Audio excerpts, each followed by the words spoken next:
Today is Betsy Bowman. She is a retired professor, like so many of us that founded the Center for Global Justice. And she is also president of the center. She's one of the three founders. She has lived here in San Miguel, or near San Miguel, for 11, going on 12 years now. And much of her research and reading and writing has focused on economic issues, banking issues. Some of you heard her discussion yesterday after the Too Big to Fail film. She's well versed in such economic matters, and she's going to be talking today. Her topic is Rethinking Free Markets and Growth. Free markets, this is the mantra of neoliberalism, market fundamentalism, and she'll be developing a critique of it today. So let's welcome Betsy Bowman.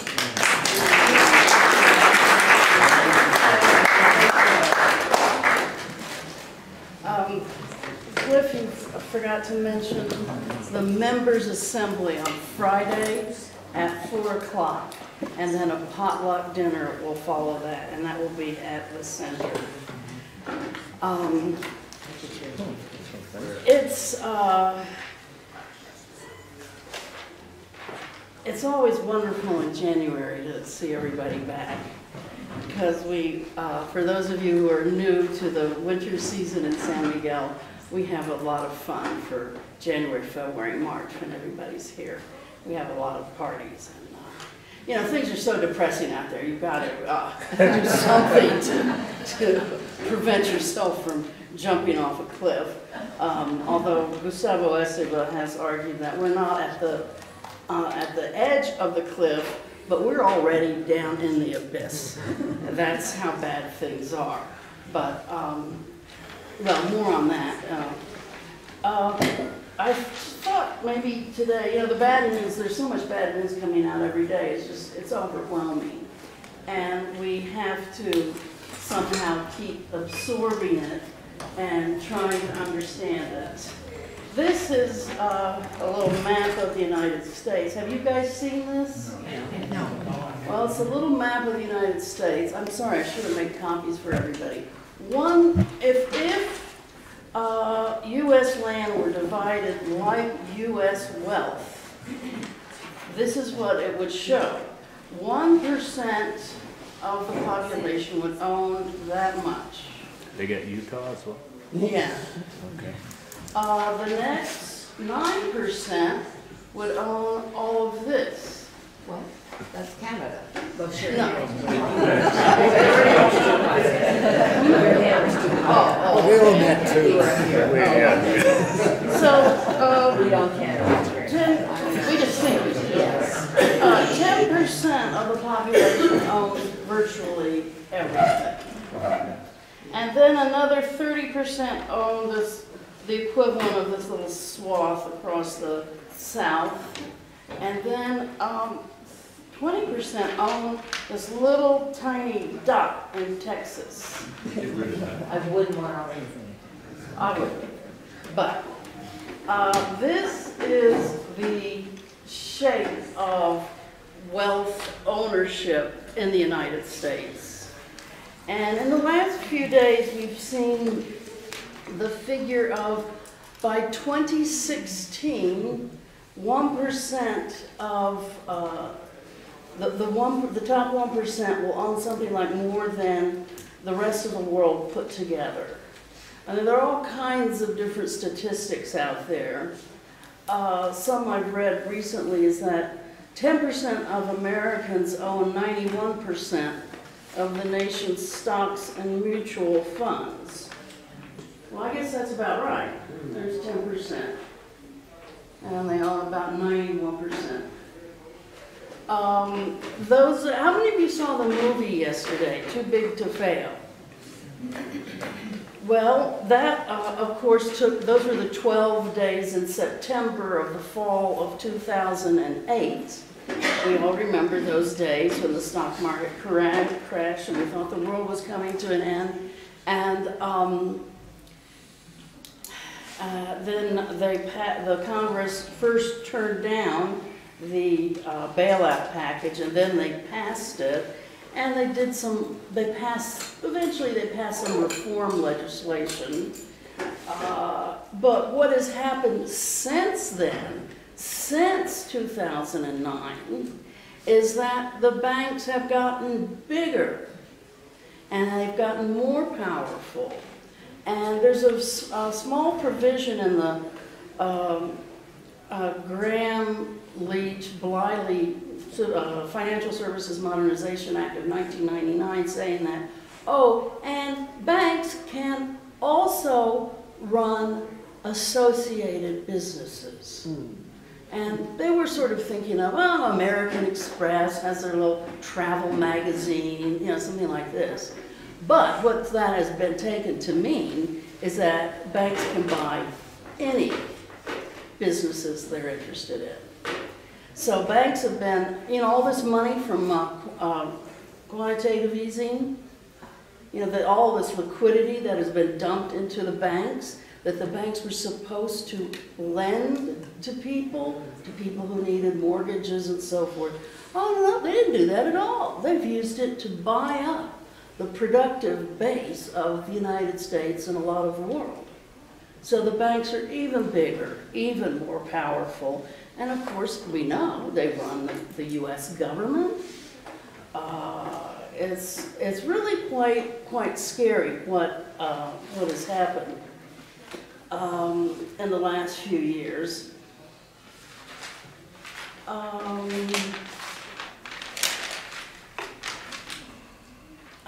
In the last 5 years, $2 of every $5, this is according to the journalist Paul Bouquet, $2 of every $5 that is owned today was created in the last 5 years. Most of it from the financial markets. Almost all of it going to the top 10%. The richest 1% took in anywhere from 95 to 116% of new income after the recession of 2009. 116%, how can they get 116%? Lost. Other people lost, that's right. Almost everyone else went backwards. Median wealth in the United States since 2009 has dropped 40%. Wages are down 23%. And this is since 2009. Wow. Since the bailout. Wages are down 23% since 2000. Yeah, it's flabbergasting. It's hard to get a grasp on that.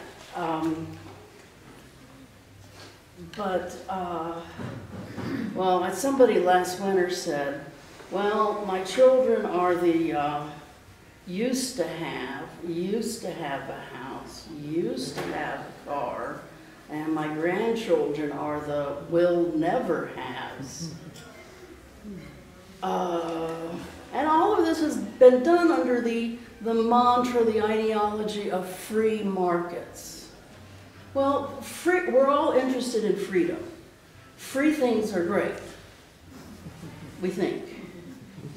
And we can be easily fooled and manipulated with the word free. So free markets, free trade. Right now we're contemplating the possible passage of the TPP, the Trans-Pacific Partnership, which would include most of the countries on the Asian rim, except for China. And then, of course, there's always another banking or financial implosion that is building up. So many banks and investment firms are selling credit default swaps, derivatives, for oil fracking and gas fracking businesses. But since the price of oil has gone down so much, it's no longer profitable to extract oil that way from the ground. So all these companies are going out of business, and all the banks who have sold insurance are going to be liable. So they have created yet another bubble.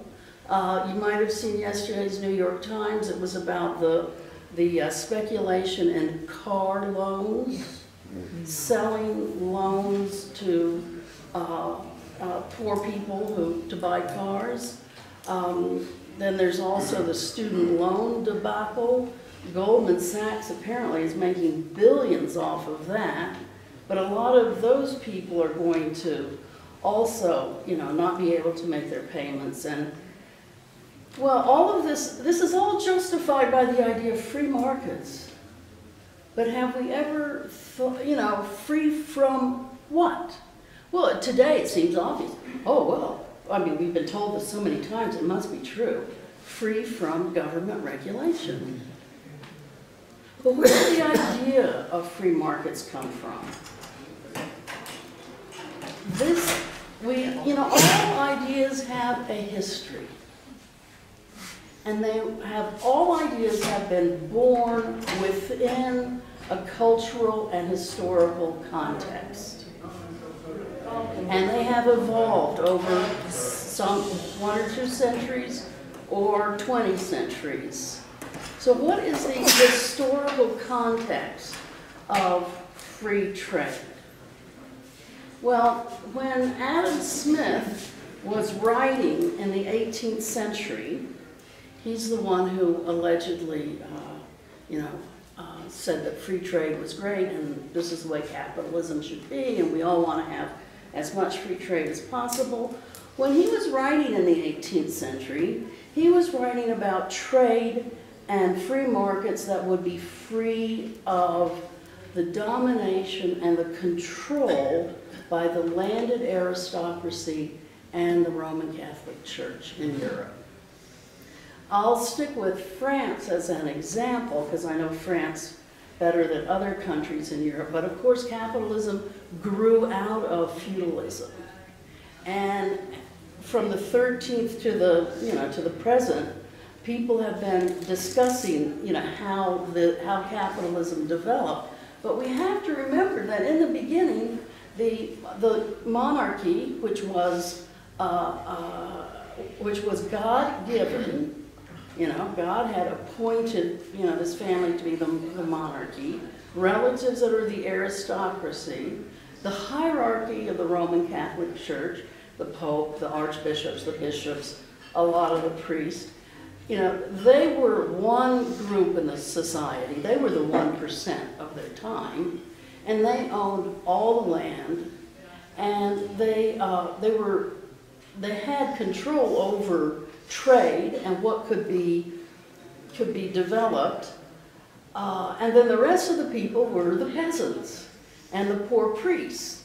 And the peasants lived on the lands of the local lords, and they had to do obligatory work every week or every month. It was forbidden for people to go hunting on church lands or the local lords' lands. That was called poaching. Everyone had to give a certain amount of their income or what they grew to the church. That was called tithing. So this is the context in which Adam Smith was writing. It was also a historical period where not only did the 1% own everything, but they also had a monopoly on justice and violence. If you invented something that the local lord liked, he'd take it and stick you in a dungeon, and that was that. I mean, we have to remember that there was such a struggle for centuries against the power of the monarchies and the church to have a society in which people are equal. Equal before the law means that you don't, just because you're a peasant, you don't get thrown into a dungeon for the rest of the term. Equal before the law means that there's no impunity. that the 1% doesn't have, can't do whatever they want to. So that was the historical context in which Adam Smith was writing. So when he talked about free markets, he meant free from inherited privilege, inherited wealth, inherited control. Mexico is a wonderful example. Mexico has the climate of Southern Europe, but Mexico was forbidden by the Spanish to grow grapes to make wine and olives to make olive oil, because that would compete with the wine and olive oil business in Spain. Now, is that a free market? And that's what Adam Smith was talking about, were the inherited privileges of the monarchy and the church, the divine right of kings and so forth. He never had any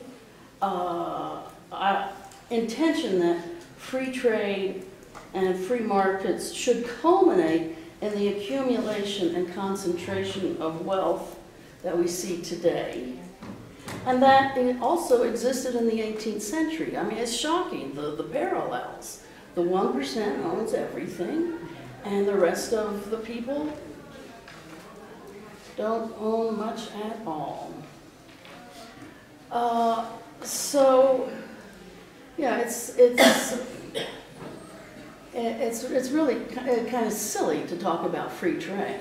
I mean, you know, somebody who's making baskets in Lagos, trying to sell them against, you know, baskets that are coming in from China, whose production has been organized by people from the U.S. There's no competition. That's ridiculous. You know, these huge corporations against these little small producers, that's not free trade. And, you know, considering that the French Revolution and many other revolutions have been fought over the inherited privileges and inherited wealth, why are we recreating it? It baffles the mind. Now, Adam Smith, looking to the future, imagined an economy free of these arbitrary privileges and impunity. He looked for an economy based on open markets and trade that was not restricted to certain classes, so that society could reward the efforts of everyone. Now, at the other end of capitalism, Thomas Piketty, in his book that came out last year, Capital and the 21st Century,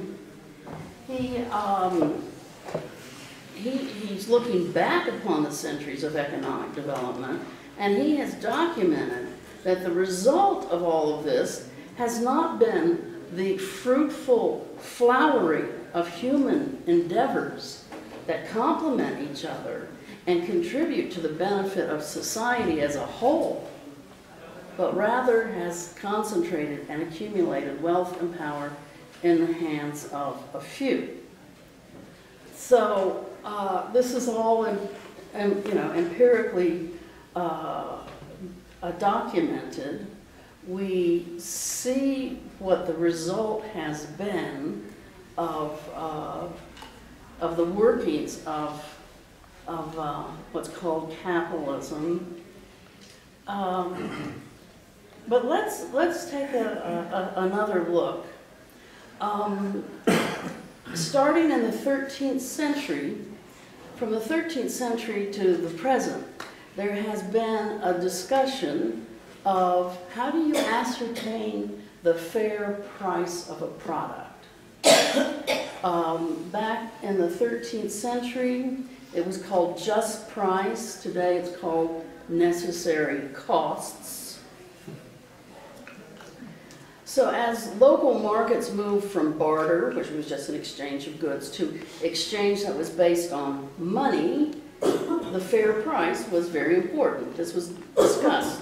Now, I can't possibly review all of the 2 centuries of books and literature on this topic, but I would like to make a couple points. There are 2 sources of wealth or value in the world. One is nature, and the other is human labor. Now, a very simple example. Let's take a cup of flour and water and human labor. If you put the flour and the water together in the right sequence and you cook it, you end up with a loaf of bread.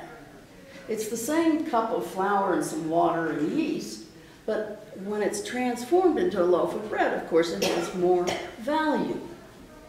But how much more? That's the question. So I'm going to lay out some other examples. And my point is to show that it's very hard to say what is the necessary cost of a product. What is the fair price? And as we all know, the airlines get deregulated, and what happens? They all have exactly the same prices that keep going up, right? So let's say the local lord who owns the land and the forest, and he has the peasants on his land who have to work for him. They have an obligatory day of work. So he has them cut down some trees, which are his trees that come from nature, from his inheritance. They cut down the trees, they chop up the limbs and the trunk and into pieces of wood, and they make these pieces of wood into chairs and tables. What is the value of the chairs and tables? Well, the trees were free, right? Nature gave him the trees, or his inherited land. The labor of the peasants was free because they're, by tradition and custom and law, they're obliged to do free work for the local lord. So what is the fair price for these tables and chairs? He could just keep them. Why would he just give them away? Well, the labor of the peasants is certainly worth something, and the trees are worth something, and a tree that's been cut down is supposedly worth more than a tree that's standing in the forest because of all the effort it takes to cut it down. Well, let's say that the local lord decides to compel the peasants' children to do the work of cutting down the trees, but he has to give them something in return, food or money or something. So what is the fair price? Okay, let's say that the worker has been paid 1 unit of money. The trees cost another unit of money, and the local lord sells it for 3 units of money. 1 for labor, 1 for the raw material, and 1 for profit. Okay, overhead, risk, development, all of that. But profit. So he's gotten something for free, hasn't he? Yeah, he's gotten something for free. It's unearned income. Now, of course, there always has to be a surplus because you have to have overhead, repair your tools, restock, and so forth. But there's still something else.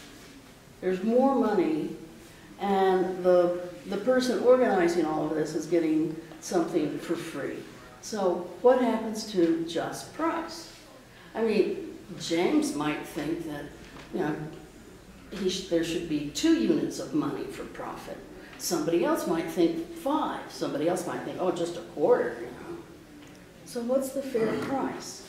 Okay, well, things get more complicated. Another example of unearned money is the interest that one pays on borrowed money. And here my point is that bankers are lending money that they don't have, or that they create out of thin air. Now, how fair is that? Mm-hmm. And this is important for a lot of reasons. Interest. In this book called Occupy Money, a lot easier to read than this one. Magritte Kennedy argues that 40% of the price of everything we purchase at some point covers interest that has been paid. 40%. So what's the just price? Okay, the local lord and his furniture making business, he borrows some money at interest to build a factory to make tables and chairs. He borrows the money from the local goldsmith.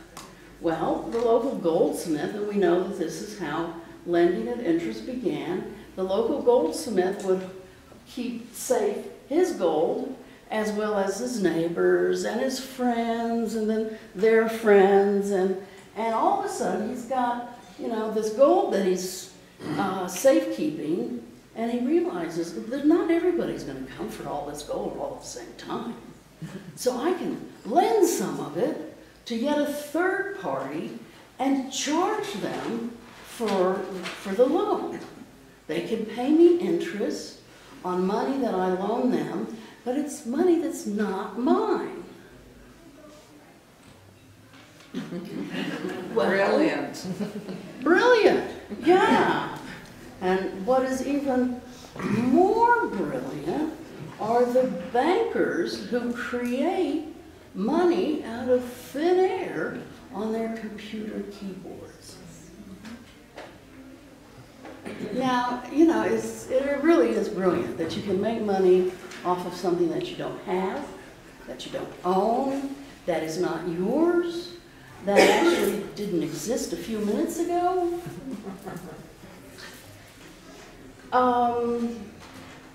Now, you know, is this fair? What happens to just price?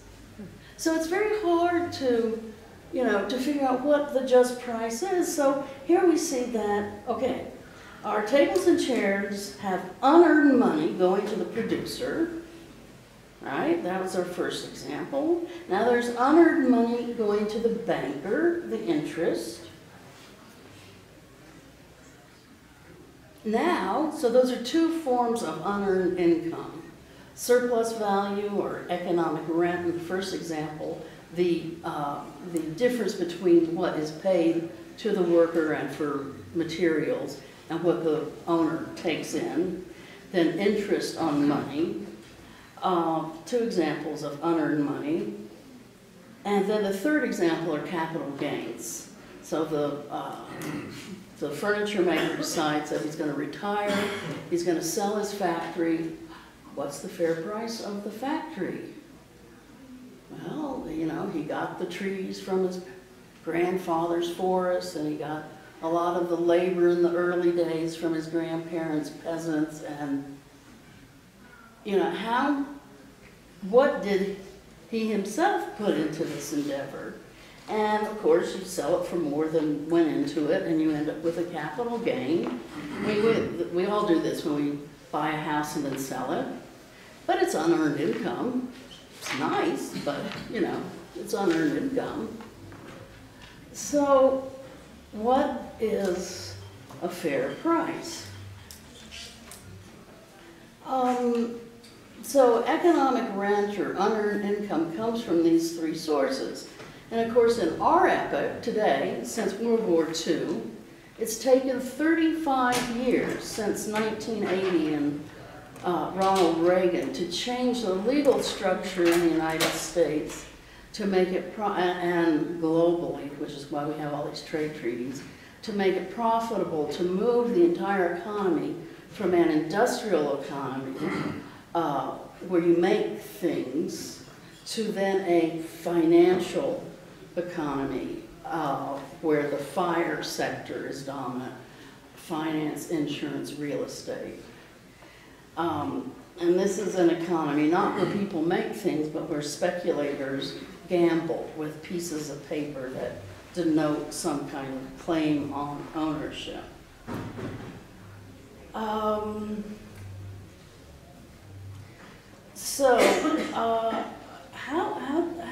do we understand that there's something sort of fair about this whole business, and that we can establish something like a fair price. I mean, we don't want anything for free, but we want a fair price. How can we ascertain that?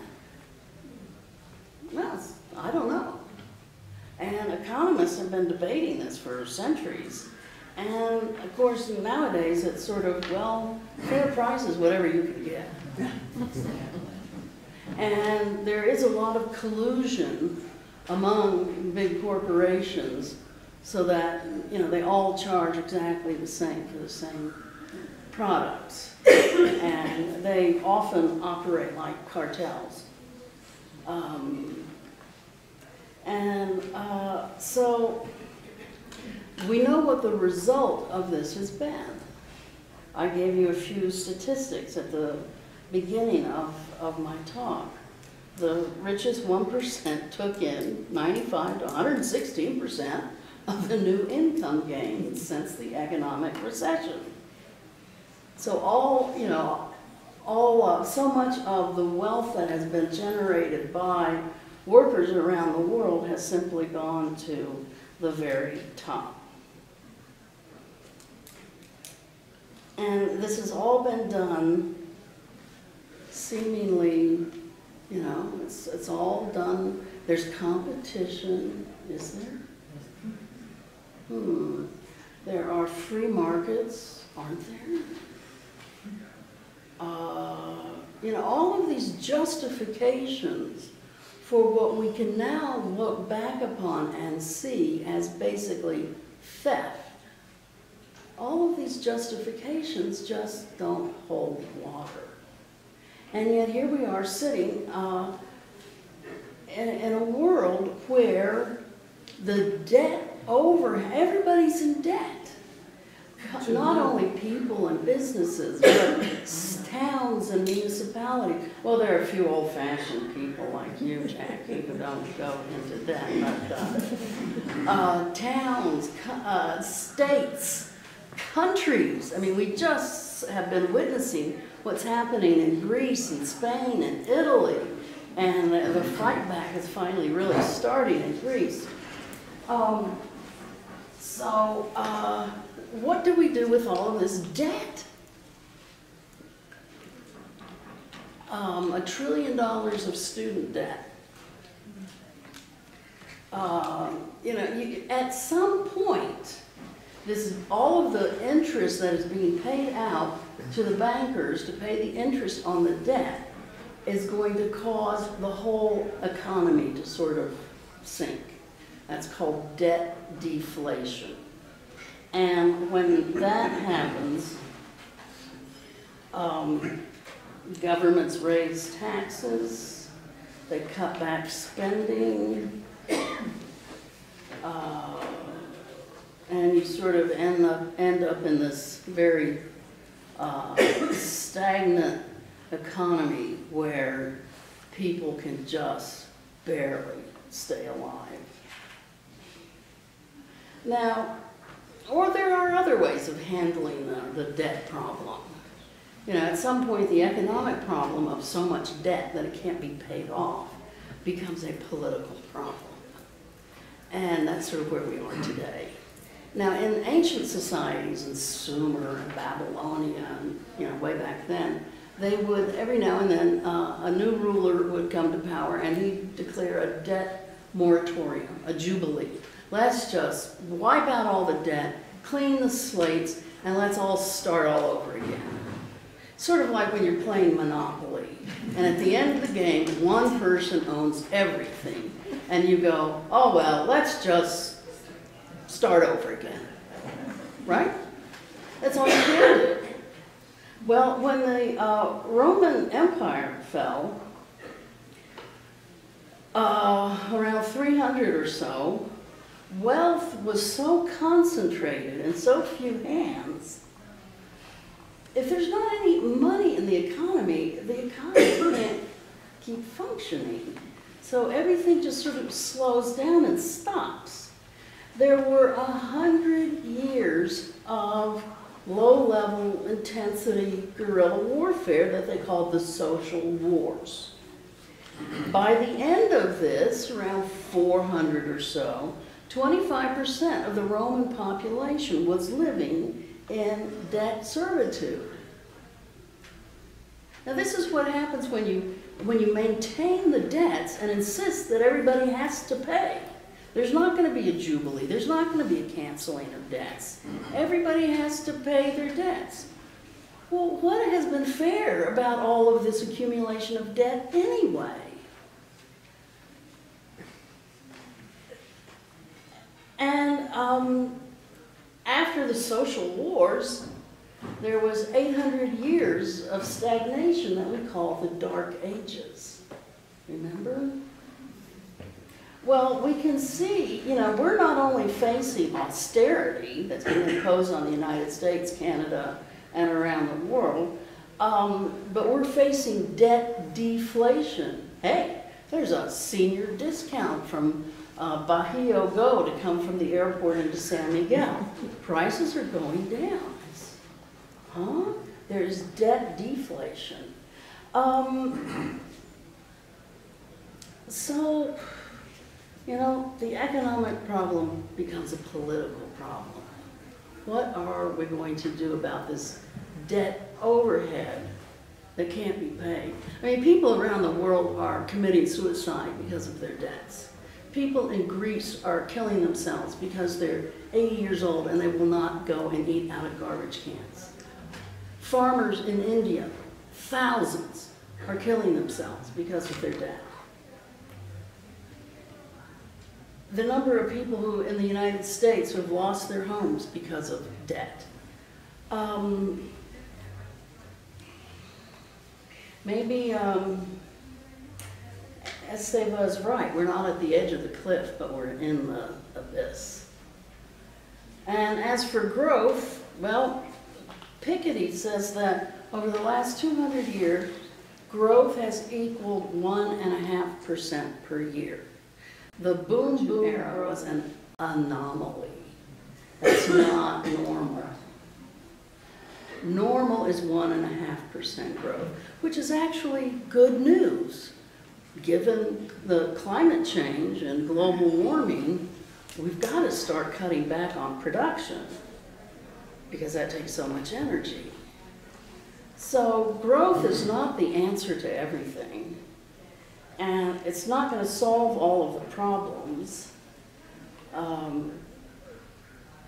It's really more a problem of distribution of the surplus than anything else. So those are a few little comments I want to leave you with today. Every year it gets scarier and scarier. You know, we see what's happening in the United States. You know, all these young black men are being murdered by the police around the world. It's horrifying. So, and free trade seems to have, that idea seems to have taken out of its context and totally distorted, seems to have sort of gotten us here.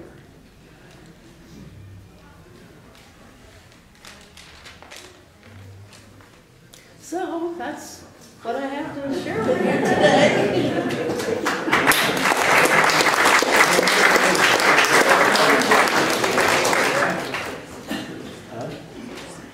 Yeah, please. Everyone seems to be in debt, you know, municipalities, countries, everywhere. So if everybody's in debt, who are they in debt to? Who are these shadowy individuals or institutions who we owe all this money to? I don't understand that. Well, banks. Banks. Financial institutions. So if theirs in such good shape, why did we have to bail them out?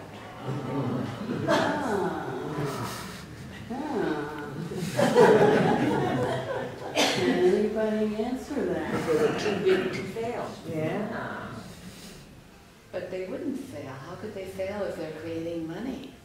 Well, they were about to fail. And they didn't have money. They just And had they really very, were very about to expensive. fail. And the only thing that saved them was all the money that the US Treasury put into them. What would have happened if they hadn't failed? Can you stand up, please? Isn't that clear starting all over again? The gentleman in the back had his hand up. I believe that we're listening to this, we're reflecting on who we are in this room. You know, we are wealthy North Americans who are not, you know, where we've grown up or lived or worked. And the 1%, which probably most people in the room think of them, I think the cutoff in the study as to who makes 1% of the 1% in the world is net asset wealth of $600,000 or $700,000 US. I think, in fact, a lot of people in this room need to kind of accept the fact it's hard, that in fact we are some of the 1%. And we are living off a retirement income, a lot of us, most of which we would not actually welcome the fact that someone is not going to pay us that money. We'd probably be very, very upset. But in fact, that's what debt repudiation means. It means that what you thought you had, someone's basically tomorrow going to say, sorry, you're the 1%, we're taking it away from you, go get a job. So there's a little bit of an irony perhaps here that I just want to note and seek your clarification on. Well, if you read David Schweikert's work, shortly after the financial collapse in 2008, he wrote an article called "Why the Bailout Won't Work." Isn't that right? Something like that. And he was arguing that you could not bail out the banks, because what happened was not that there was a hurricane or an earthquake and the productive infrastructure of the country was destroyed, or a plague that killed, you know, a quarter of the population. It was just pieces of paper had lost their value. But what creates that value, human beings and nature, is still there. And you could simply go back to a certain date, arbitrary date before the crash, and say, okay, the amount of money that you had in your 401k on that date, we will consider that you still have.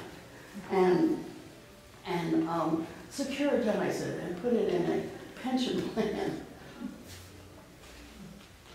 rather than as a, you know, a pile of money that you can invest as you see fit. So there are lots of ways to go about looking at, you know, the retirement savings of individuals. Because of course, most of us have Social Security and, you know, savings for retirement. And, you know, a debt cancellation, I wouldn't be worried that that's going to, you know, affect all of us. Barb? I'm wondering if anybody could give some insight into what the world would look like today if the banks had not been bailed out. Well, that's hard to say, but they could have all been, well, they were nationalized, and they could have been kept nationalized. Sheila Bair, who's the head of the FDIC, the Federal Deposit Insurance Corporation, knows how to deal with banks that fail.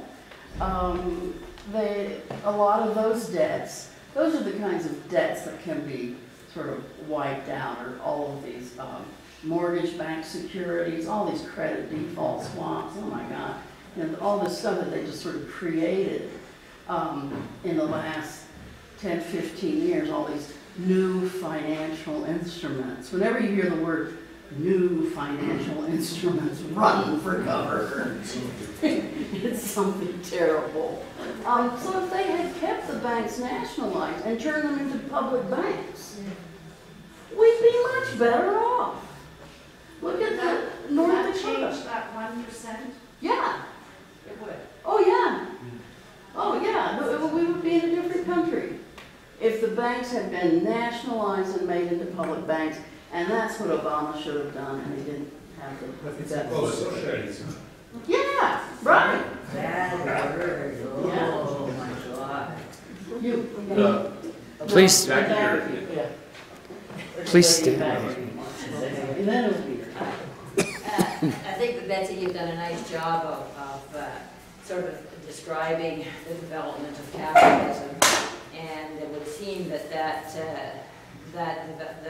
capitalism is sort of the culprit as to why we're in the situation we're in right now.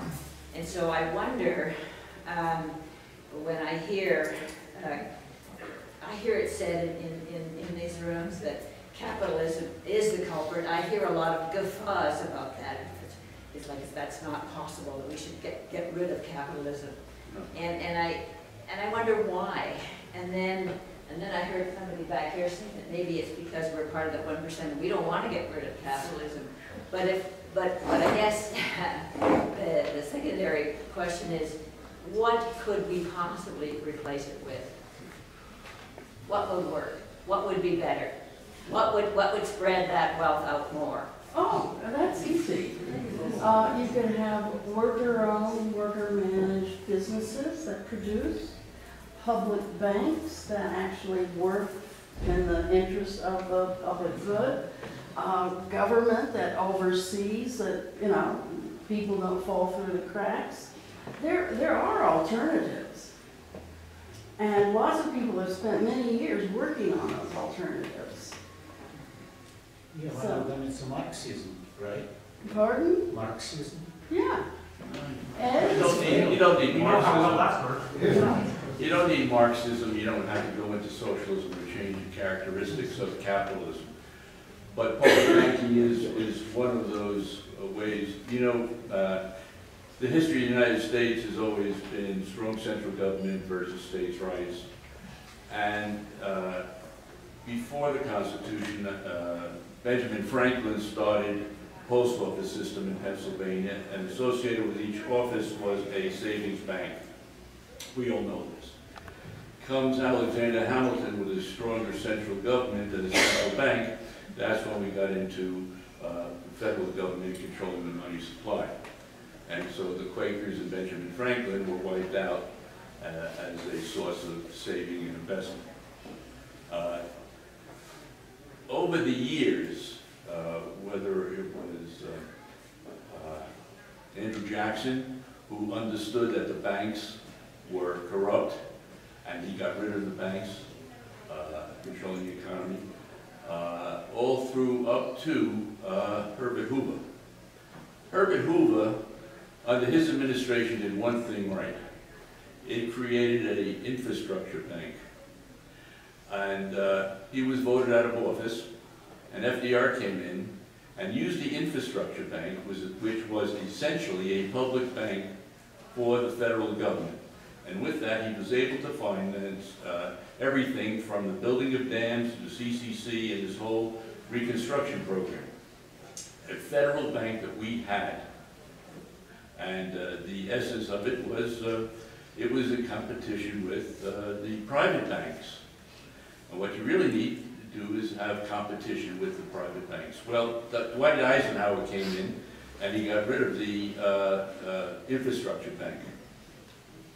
And that really was short-sighted and sort of led to where we are now. Reagan, of course, didn't help. He, the conservative movement, really destroyed us financially. But where you stand now is, if we had a movement for public banks, you still have the concept of state versus federal. I know I come from Pennsylvania, and we have an infrastructure bank actually in existence under the Department of Transportation. And right now we're looking into something that might be able to come up with a public bank such as they have in North Dakota, as you mentioned. It works, it's low cost.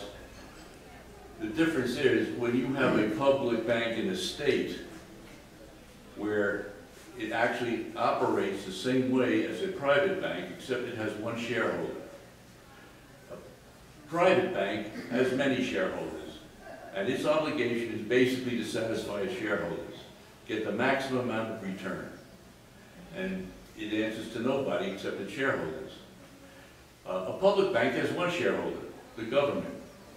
And as you could point out, last year, Bank of North Dakota returned $100 million to the state. It still charges compound interest, but at a reduced rate. So there's competition now between the public bank and the private bank. And that's what we don't have. If there's competition in banking, then the rates should lower naturally. The thing that we're doing in Pennsylvania is if a public bank ever gets going, and we have a special committee now with the new governor looking into this, the money that is lent out at lower compound interest rates, because we have only one stockholder now, and I know the interest rates are low now, but they're going to go up again. But if you can provide student loans, assets for small businesses, educational institutions, municipal infrastructure, at lower interest rates, the cost for those projects are less. There's one proviso that I'm pushing for, and that is to keep the money that is loaned out within the state, so that the money circulates within the state. It's sort of like increasing what we call the M1 supply, money supply. Now that money that's within the state then generates additional money in the form of taxes, fees, and job growth, and the assets of the state grow. And any additional monies other than the public bank's profit, the money that it needs to run, the profits go back into the state. If we can put a system like that into effect among our states, that's a possible solution to where we're heading.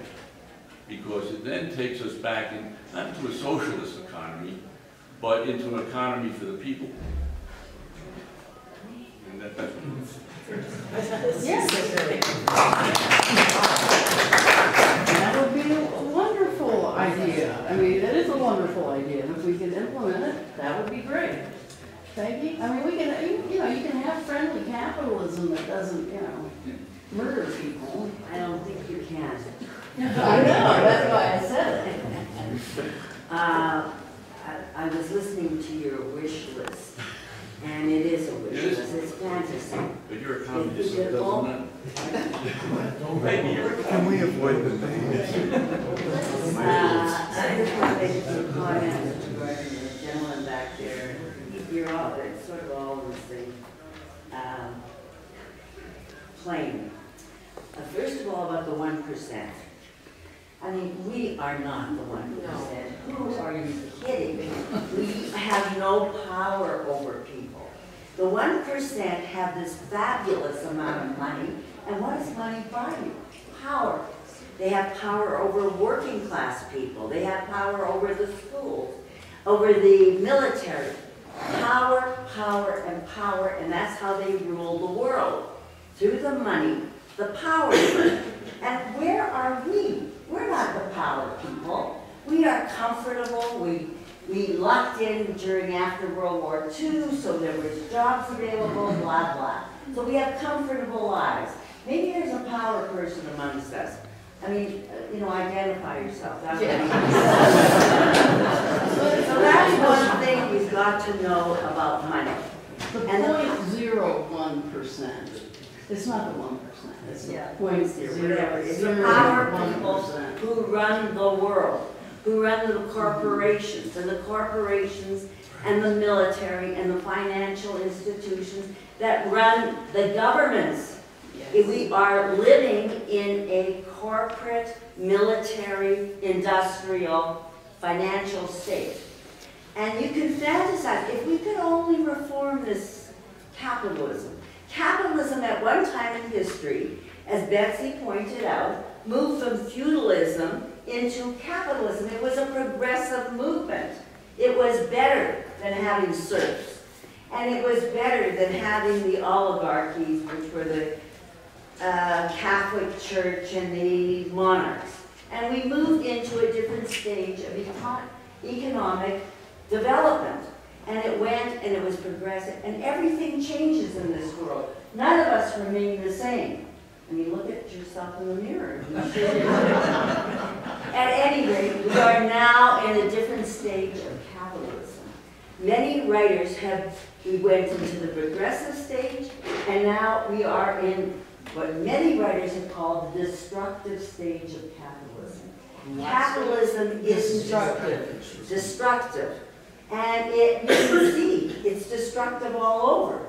And it's destructive through the military, through the huge, I mean, if you look carefully at what's happening in the economy, you really think you can reform and stop these big bucks being thrown into the electoral system?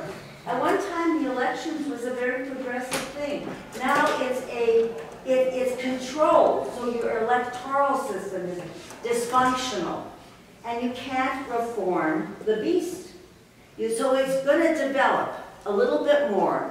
And the truth is, and you don't want to hear it, there's only two roots left. One is, yes, that dirty word socialism. What does it mean? It means people control. It means not top down the way the Soviet Union was. That was not socialism. Socialism is bottom up. Like Venezuela is trying to experiment, participatory democracy. You have to struggle and live and make a different reality.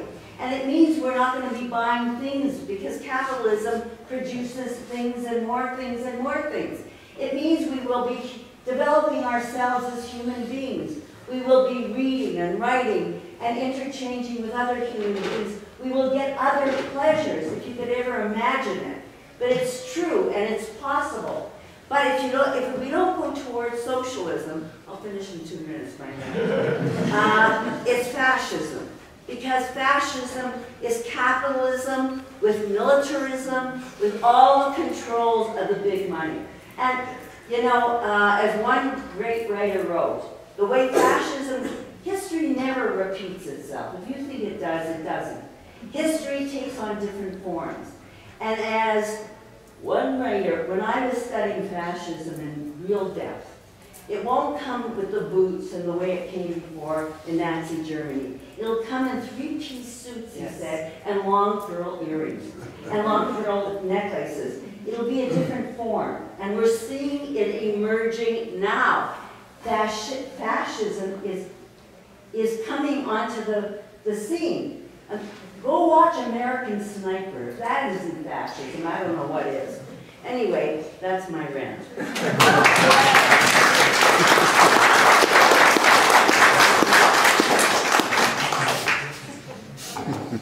Our goal here, of course, is to share different ideas.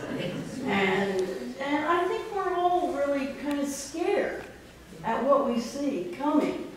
And we need to think about what are some alternatives. And that's what we're doing. So you in the back, you had your hand up.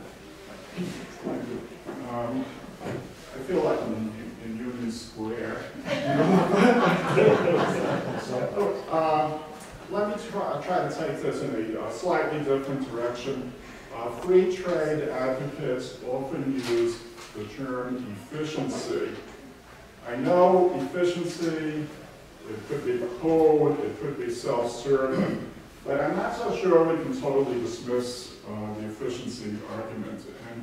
And if you look at the situation in East Germany prior to 1989, there were factories producing shoddy goods and not enough of them.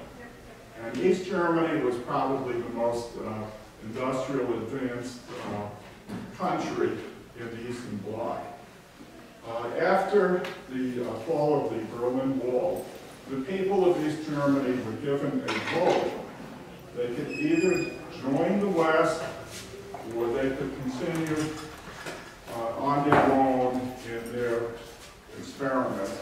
The vote was overwhelming to join the West. And I think a big part of this was anti-consumerism, which was just very, very unhappy with what was available. So how do you answer that argument? Am I supposed to answer that? You know, better quality products that last a long time, like we used to have back in the 50s. And, you know, more, better distribution, yeah? I'm not sure if the problem is capitalism. It's certainly not going to change it overnight. But our commonality, a lot of our commonality is Naomi Klein's book. Naomi Klein would say that the problem is not capitalism. It is extreme capitalism, which referred to as neoliberalism. So the answer is not to change the system, but to go to capitalism rather than extreme capitalism. Extreme capitalism is what you described, the idea that a company is taking, an oil company, for example, using Klein, is taking advantage of the system. Taking advantage of the system by producing this crap that's going to kill us.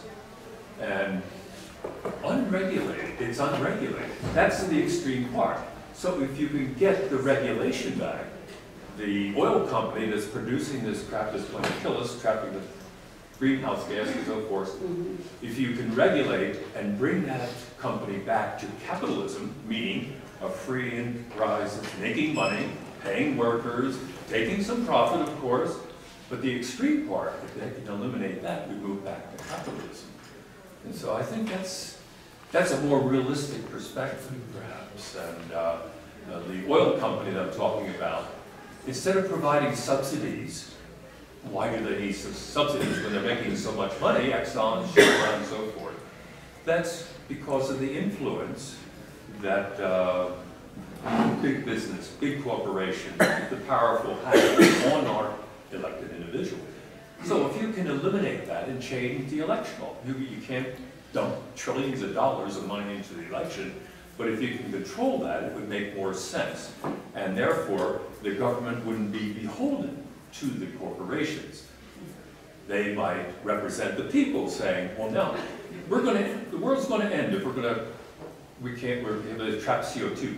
Okay, we'll put a carbon tax. That carbon tax will be placed on for the good of the people. The money comes into the government. Where does it go? It helps save the world. Alternative energy sources. Oh, we can move. I don't know if we can move quickly enough according to Klein, but it's a stopgap to get businesses to act more capitalistic than illegal and controlling enterprises that they are now. So I think there's a middle road rather than extremes. Yeah, that's a very good point. I mean, we certainly could have a much kinder and more humane capitalism. Exactly, and government control them.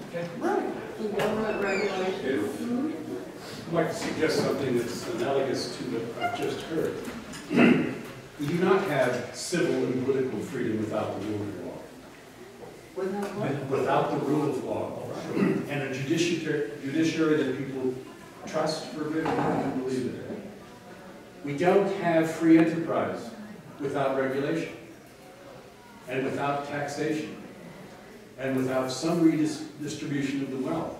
Adam Smith says this will work provided that we keep the poor in mind, provided we are a benevolent society. The Chicago School of Economics has turned Adam Smith into cowboy capitalism. Adam Smith was in favor of free enterprise. And your argument and your explanation of what he was doing is, yes, for that historical environment, that's what he had in mind. It was a very different kind of vision than what he's been distorted into now. Thank you. Yeah. What we really need to do is change our political system. We have to get the money of big business out of government. And we need proportional representation. Proportional representation. Yeah, that's a very good point. Yeah, we need campaign finance reform and reform of the electoral system, yeah. Just to kind of come back to your Adam Smith and pick up on what the gentleman just said. In my mind, in my reading, the main concept or metaphor of Adam Smith was the invisible hand. And you want to think the kind of ideological debates of the last 30, 40 years. The Chicago school had its way because their emphasis was on the first word, invisible. Okay, which meant you deregulated, you didn't do anything. But a lot of other people would say there still was the metaphor, the concept of a hand. And the hand is regulation, and the hand is government. I mean, capitalism is a social construct. So is our forms of government, so is everything. But how does the social will come about? Okay, we have imperfect forms of democracy. We try and make them better. But, you know, I'm come from a position where I think the main ills of the world are really because of human nature. Okay, to pin them on a system and construct like capitalism, I think is naive. And I do think that there are ways to reform. But in my mind, the problems are human nature. You know. Human fun. I just want to come back to invisible hands. The question is really, as some other people said, is how do you put in place appropriate regulation? No one would at all disagree that 2008 financial meltdown was because of complete failure of regulation of financial instruments that were created, that no one understood, that there was no, you know, but things have advanced. Okay, there's a lot more concern, and there are international rules under the various Basel agreements. They put stress tests on banks to see if their capital reserves are sufficient to withstand normal downturns. So there are things that are happening, but it's a constant swing. And American political cycles bring these very large cycles of waxing and waning on regulation. And we've seen now over the last 20 years what happens when it goes too far to deregulation over critical functions to do with monetary stability. But on campaign reform, I'm Canadian. We don't have this problem of huge corporate things. There's no such thing as a corporate contribution. It has to be all individual, it has to be less than $2,000. Our electoral system does not allow for millions and billions of dollars in paid advertisement, by certain groups. We don't have that. It's not perfect, but we do not have these kind of problems. And so there's more, there are other ways. So let's try and keep finding the incremental, small, pragmatic things that will make our lives better. It's interesting. Thank you. I think he has quite a different opinion of what we have in Canada than some other Canadians. I think the corporations do control our government. While they may not be able to make blatant campaign contributions, they're still, our system is not that great. I do have a question. Yeah, the guy. Well, you can tell, yeah, he's from Canada. Good luck. Can't hear. I do have a question. The good U.S. with its streets paved with gold, Obama seems to be helpless because the House is divided. That's it. You can't blame him. What did he do? He did his best. So, when you do that, you do nothing. So, Iceland decided to let their banks default.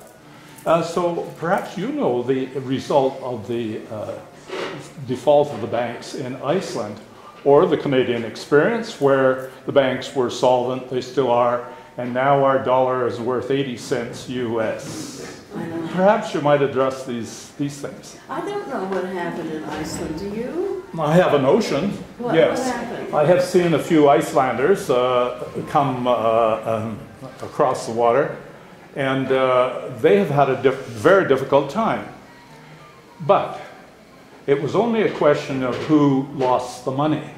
Was it the bank and the people who invest in banks? And you have to remember that tons of people put their money in banks, and they depend on it. And of course, that was lost. So that group of people, they sort of look like you, I think, well off, you know, okay, everything's fine. But the group that did benefit was the great mass of the Icelanders. But that isn't to say that everyone benefited. They had some problems. They have problems to this day. But they're solvent, they're working away, and they have a livelihood. So I think it was not a bad experience. The Canadian situation, quite different. We are still under the control of the oligarchs and the corporations, you know, those entities with policies but no ethics or morals. You can go back to Nebuchadnezzar and company and forgive all debts, but that then pains the rich so much that they call out the military. And so do you want chaos and anarchy, or do you want incrementalism, which I think is what you were suggesting, a couple of you suggested, and in the nature of incrementalism. Make it conscious everywhere that regulation of government is necessary by business, by the church. I'm not making an apology for the church. They cause wars. We need to have regulations. You cannot have absolute power in any sector of society, because like us all, when we get absolute power, we destroy things. So, there. I've done my best.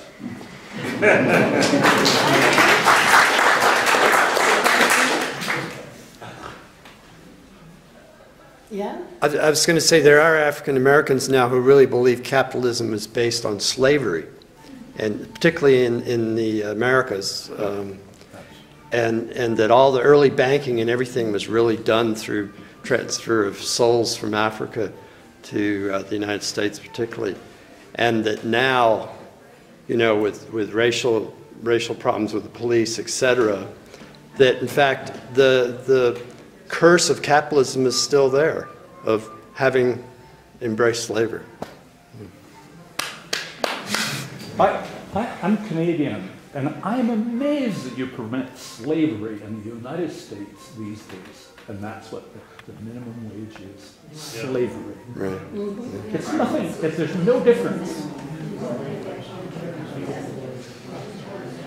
I agree. I'm astonished at what people in the United States put up with. I don't understand. Other comments? I think people are afraid to do things. I mean, I think that's real. A lot of people don't know what to do, and they are afraid in this democracy where they're told everything is so good that why are you complaining? Except that something I saw yesterday is that Republicans have come out, somebody in the Republican Party has come out and said they must address the 1%, 90% inequality, because that is destroying America, and that there may be some changes in the works. But that's the first encouraging note I heard. Was that right? No. Well, the only thing I was thinking of after watching the movie the other day is this airy-fairy money. That's what it feels like to me. So these guys are sitting there with their nice suits and white shirts, and they're screaming about, oh, their stock market yesterday was 66 and now it's 10. It's really no money. Just airy-fairy thinking. And I'm wondering, wait a minute, what's going on when there's no money in it? But they're taking, I couldn't believe Paulson's at $500 million and didn't pay taxes. And they're all scared to death of their stock market falling, and it's not really money. It's monopoly. I don't understand the stock market, so I guess you can't go there. But when I heard about, oh my God, yesterday was 66, today it's 50, and now, but it's no money. Well, the stock market, the financial markets are supposed to be a way of allocating credit. Okay. The banks allocate credit to, but that has nothing, that's a world away from the kind of gambling and speculation that goes on in the stock market. I don't understand it either. Maybe?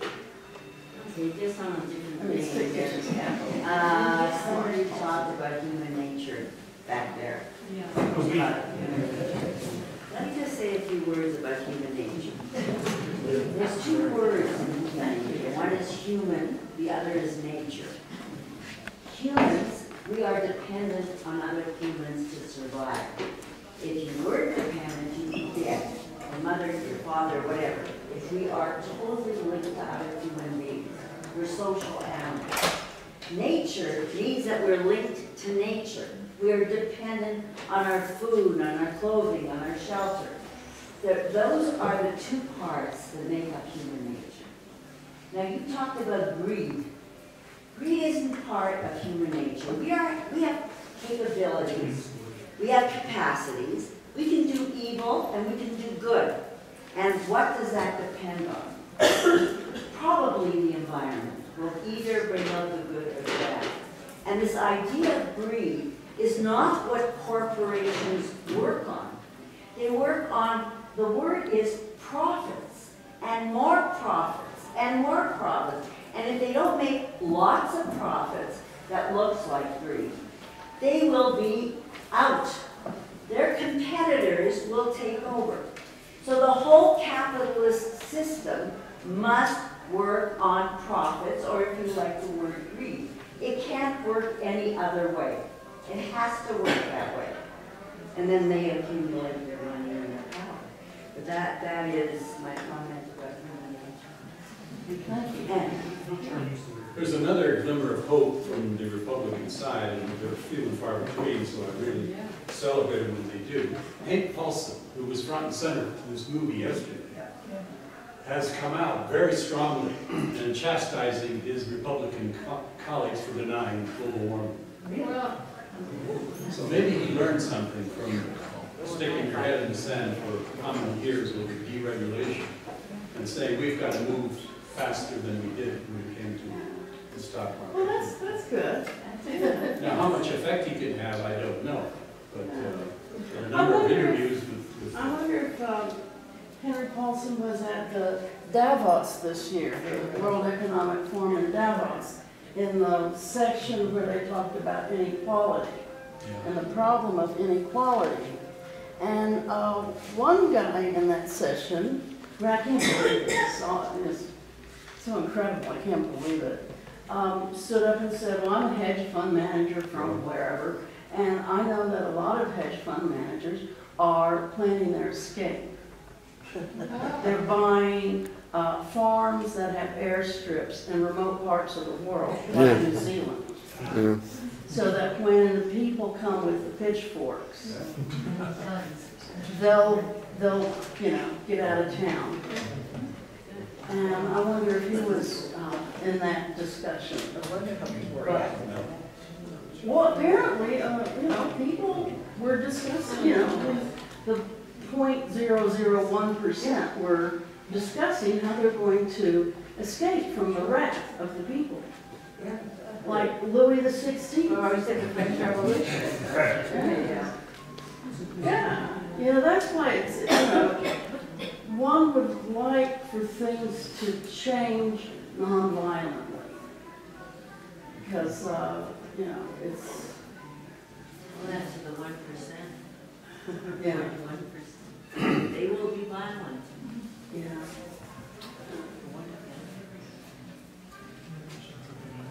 Yeah, this lady asked, if we're the debtors, who are the creditors? Now, we could take the next 2 hours and put up a board like that and write down who the creditors are and what the amount is. We have no idea the amount. There are far more dollars out there than you can dream of, and obligations which eventually end up to the U.S. Treasury for the most part, because there are guarantees on everything.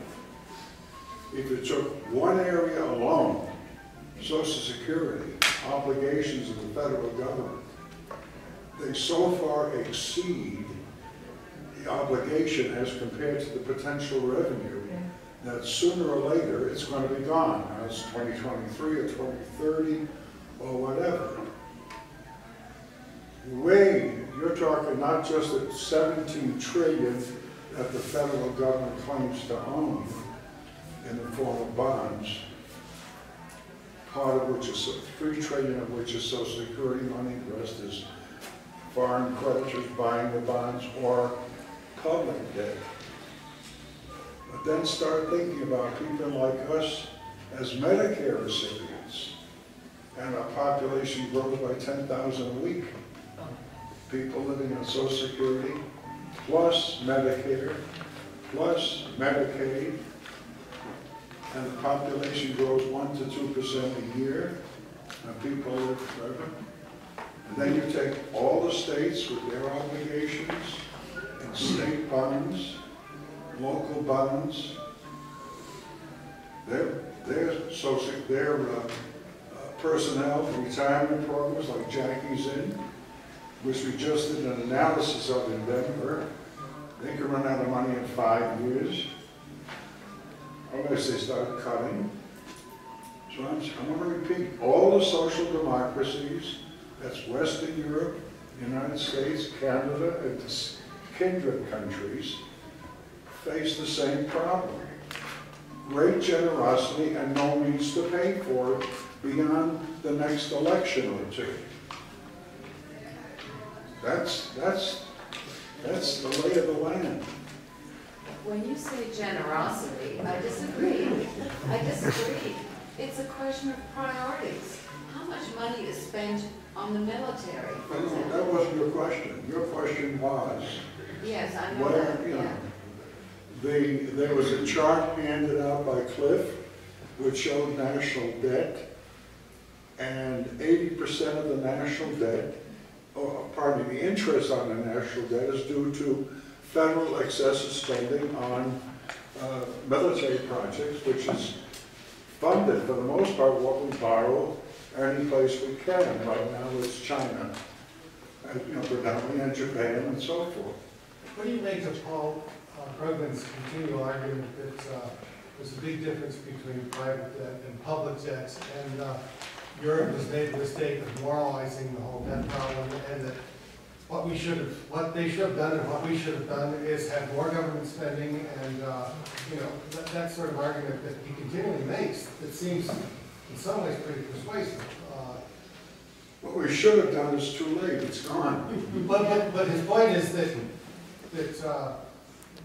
Europe continues to do it, especially Germany, that they moralize debts, and they want austerity programs, and they want governments to have good moral principles like individuals should have and pay their debts. And Krugman rejects that argument. He said public debt is different from private debt. And I'm just wondering if people know more about it. Unless you guarantee it, like the student loans. Well, I think I'm with Krugman that in fact, what brought the U.S. at least up to World War II was the idea that public spending is what brings an economy up out of recession. And what they've done in Europe is this economics of scarcity. Yeah. And now you see what's happened in Greece. They're actually going to the EU is going to start to break up, because essentially the Germans used the common currency to ship all their goods to the poorer countries on loan, in debt. And now the people have finally woke up and thought, well, why do people in Germany control Europe when they were the ones that ran this hyper-export economy to the detriment? They beggared their neighbors, is what they did. Now, I don't know what beggar your neighbor means when you live in the neighborhood, but in this international sphere, that's what China is doing to the world as well. And that's what the big talk now is against free trade. What is free trade? Find jobs making refrigerators in Rochester, New York, or buying those refrigerators in the same company, General Electric, which pays no income tax, apparently, every year, making those overseas, in fact, here, in Querétaro, etc., and then shipping them back to the States, and then not even repatriating the profits they make on those things. So, yeah, the capitalism, as Tom Hartman says, he calls it the cancerous stage of capitalism. because it's metastasizing. You know, and this trade pact is just another installment. I mean, the idea that Obama still thinks, with half the people graduating from university now in the United States not finding jobs, that all the workforce needs is more education. And then he's willing to ship all those jobs in Vietnam, where people make $3 a day. I mean, it's really sort of a strange world we live in. Romney will solve it all. The man that, during the election, he actually shipped a factory from Illinois over to China. Just put the machinery in shipping crates and ran it over to China. And asked the employees to stay and help him put it in the shipping crates. Well, let's continue the debate next week.